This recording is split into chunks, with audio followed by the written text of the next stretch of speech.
જ્ઞાન માર્ગ અને ભક્તિ માર્ગ. આ બે માર્ગ એવા છે કે જેનાથી ઈશ્વરની પ્રાપ્તિ થાય.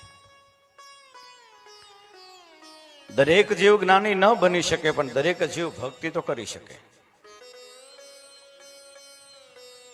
ભક્તિ કરી શકે અને ભક્તિથી પણ પ્રભુની પ્રાપ્તિ થાય.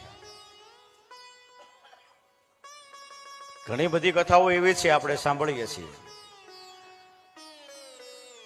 કે એવા ભક્તો જે છે કે જેને પોતાનું જીવન પ્રભુ પરાયણ તરીકે જીવા હોય અને અંત સમયે એના દરેક કાર્ય કરવા માટે હરી આવ્યા હોય.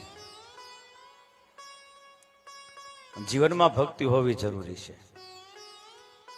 આપણે કાલની કથામાં જોયું ને કે ધ્રુવે ભગવાનનું ભજન કર્યું તો એને ભગવાને દર્શન આપ્યા.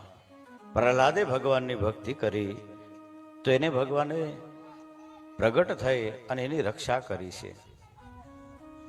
એ તો પુરાણોની વાત છે, પણ અર્વાચીન સમયની અંદર આજના સમયમાં પણ નરસિંહ મહેતા છે, મીરાબાઈ છે,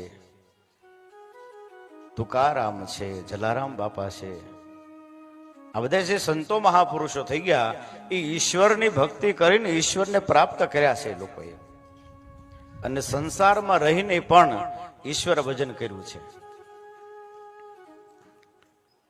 તો આ જીવનો ધ્યેય, આ જીવનું લક્ષ્ય એક છે, પરમાત્માની પ્રાપ્તિ થવી તે.